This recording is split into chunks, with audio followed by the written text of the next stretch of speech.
it's an exciting time. It's postseason play, and we took Monday off, went yesterday, and just very light, and did a lot of individual work to kind of clean up a few things. Then obviously, just got down here this morning, and it's all about us. There's been no game prep, not knowing who we play, but it's almost like a breath of fresh air hits you, when you get out of the grind of league play, and get into something a little different, a little new, and our guys are excited about that. So, looking forward to Indianapolis. It could be one of those elite tournaments, man, where there's literally anybody could win it, and we don't fear anybody, and yet every night's going to be an absolute dogfight, no matter what the opponent is, so, or who the opponent is. So, looking forward to it, and then we'll see what happens on Friday and who we play. Brad, there's speculation that a good run of the tournament can boost your seed in the NCAA's a notch or two. What's the biggest motivation for you guys in this tournament? Winning. We can only control what the one thing I've figured out a long time ago is what happens in that room. There's so many factors, and there's going to be so many Big Ten teams in, and how they put you and where they concede you, and all of that stuff means, it's somewhat important, but it's we're going there to win. We're going there to win, and we'll see what happens with the other stuff on selection Sunday. Feels like we've talked about the big men in this conference a lot, but have you seen a collection of big men it seems like they all do something a little different than the last in a tournament like this? It feels kind of unique. No, this, and when I was in the Big 12, it was a point guard league, and every team had elite point guards. And this year, it's elite bigs, and not that the guards are bad because they're really good too, but and they're also varied in terms of their skill set, and you've got tremendous low post players, you've got tremendous defenders, you've got tremendous three-point shooters, you got guys that do a little bit of both, and they do it at different sizes. Some weigh 270, some weigh 210, but it's an elite league for size and for bigs. Coach, when you look back at where you are now, what kind of got you here? Is there a moment or two back a year ago, 2 years ago, where you thought, okay, we've got this ball rolling in the right direction? Well, I've always believed in what we were doing. Right. And I think that, you can probably pinpoint certain, Ayo's signing and, Sure. and believing in us. You can, it's been more of an everyday grind and an everyday process. Sure.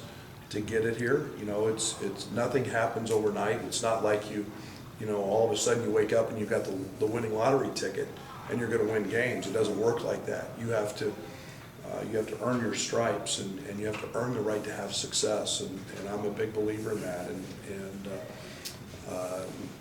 But it's been a lot of people doing a lot of things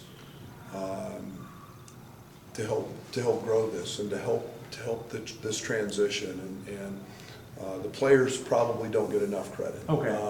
The character, their ability to conform and to sacrifice. Sure. All that plays into that. Kofi came and visited on the weekend. You guys had a rough game on the court. He visited, and obviously he ended up signing there. How important was that weekend, that moment? Well, and I think one of the things that we've had the challenges with is, our best attribute is State Farm Center full, and Kofi got to see that. Now, we didn't play very well that night, but he got to see that, and he got to see style of play other than on film, and he got to feel that, and he got to see the value that he could have to us. And when we talked about it, he had a visual to go along with. Sure. A live visual. So, all that's really important. State Farm is a big piece. It's basketball season, so a lot of recruits don't have the time to come in during the season, and just so happened to work with Kof, and that was a big reason he came, and it was a big weekend for us, no doubt about that. Brett, since Ayo came back against Penn State, averaging almost 20 points a game, what have you seen from him over these last 6 that kind of allowed you guys to win 5 of those 6 and be in the position that you're in? Well, I was really good. I mean, you're hard pressed to find a better guard in this league and in this country than Ayo. And you know, I think it's not just the points. You know, let's look at the 8 assists he had the other night, and we smoked a couple layups and he put the ball right on guys. And you know, he was hovering around triple-double numbers. And you know, it's not just his points; it's his commitment, his desire. You know, he's in a different place that a lot of people can get to in this time in postseason. He's pretty dialed in. Not that he necessarily needs it, but expects some extra motivation not being first team by the coaches. Yeah, he's been shunned his whole life. It's a joke. It's a joke. This kid, everybody's said you can't do this, you can't do that. That motivation is for him, it's shocking to me, but you know, it is what it is. I think it's a great sign. We've got balance. We've had 5 guys score over 20 in a game. When you get balance and those things, sometimes we forget to look at, you know, everybody wants to look at points, or everybody wants to look at steals or rebounds or block shots, put a number by it, and forget what the impact is of an individual. But yeah, all I know is I'm glad he's on my team, and I wouldn't trade him for anybody. You said the guys are shooting free throws now. How important is that in tournament time for the guys to make them, and how disappointed were you on Sunday that a couple of those were left out there? Yeah, I mean, nobody's perfect. Nobody's going to go 100%. I mean, I had the best free throw shooter in the country at Oklahoma State one year, Phil Forte. He missed 2. It's very comforting to know you got a guy who's going to make them. But when you're in 1 and 2 possession games, and I told our team today, I said, you know, you look at our last 2 games, home games, I've said they're 1 possession games. That's all the postseason is. It's about execution and making free throws. And I don't have any doubt we'll make those. You mentioned earlier in the year that you feel like when you have a week off to prepare for a game, the team might not be as ready or as prepared. Are you concerned about that going into Friday? Yeah, it's a little different once you get in the regular season and postseason. You got a different, you're not in the grind. You've got a little different motivation. But, you know, we scrimmaged a lot today. We went up and down a lot today. A lot of very, very competitive stuff today, and trying to simulate game stuff. So I'm not overly concerned with that. What's kind of your approach to watching these games, you know, below you guys? Are you going to be vigorously scouting those? I'm not. I don't watch Big Ten games until I know who we're going to play, and it's time for the scout. But no, our guys will be on it. And we've got everything broke up, and we've got guys working ahead with everybody in our bracket, and so we've got an idea. You know, we haven't played Minnesota in a while, and you know, we've seen what they're doing a little bit different, and picking up cues and systemic things that they're doing now. But yeah, we'll pay attention. But and our coaches will go scout tomorrow.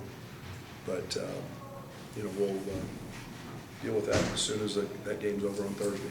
Such a long physical season to have these extra 2 days and skip the Wednesday game. How important is that for these guys? I hope it's great. I hope it's great. You know, I think it's one of the challenges of this time of year. You know, it's you get. You know, I can remember talking to Greg Marshall at Wichita State. You know, in the Valley, you know, they played the tournament early and how they handled the week off, and you know, he'd give them 4 or 5 days off. I thought it was one of the most refreshing things ever. Sometimes, you know, if we're fortunate playing the finals on Sunday, you're right up to Selection Sunday, and you could leave again, you know, Tuesday morning, and you try to figure out when your day off is and how you want to handle that thing. So there's all different scenarios. You just manage it the best you can, and like I said, it's 40 minutes every night or however long it takes of maximum effort, and it's control the controllables and effort, and our emotions and enthusiasm are a big part of this. Every good team has an identity. What the strengths you see that best equip your squad for a run in the postseason, in this Big Ten tournament and NCAA's? I think we've been guarding. I think our rebounding numbers over the course of the year have been really, really good. I think our, you know, I love the fact we got really good guards. You know, we've got an emerging star in Kofi in terms of you know, what he's doing, and in the post and how dominant he can be. And, you know, the games slow down, you know, they become a lot of half-court oriented games. Numbers come down in terms of points, and it's about execution and free throws and not turning it over, and I love that fact. I mean, I think we had 5 the other night, and, you know, that's usually the recipe for winning basketball. Talk a lot about the need to make shots. How much value has DeMonte added with being a guy who can step up and knock some down when he's left open? Teams better guard him.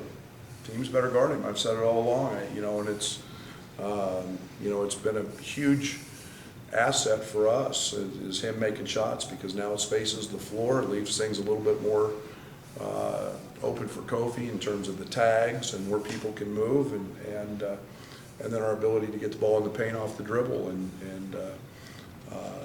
you know, he's shooting 40+% over his last 5, and it's a pretty good deal. That helps us. Sorry. What's the dynamic of playing a team a third time, if you do see one in the tournament? I don't worry about it. I really don't. I've done it multiple times, and I've gone 3-0. I've gone 0-3 in a regular season. I've gone 2-1. I think every game has a certain identity. I think you start looking around. Maybe the Missouri Valley tournament's the best one. You know, I think Northern Iowa beat Drake by a big number a week before, and then turn around and get beat by a big number. I don't think there's any. I think it's emotionally. You have to keep it simplistic, and every game is just that. It's that game at that moment, and you got to give your best or you get beat. How about scheming when you see teams from multiple times? Because you have tendencies, the opponent has tendencies, and you know each other's tendencies. Yeah, you throw in a wrinkle maybe, but you also find out, you know, what you do well, and you know, I look at every game independently. I go in understanding what Iowa may do, or Nebraska may do, or whoever our opponent is, and then you make adjustments accordingly. But and every coach does that. So I try not to make too much of it. The game itself is the most important thing, and making the adjustments as you can going in.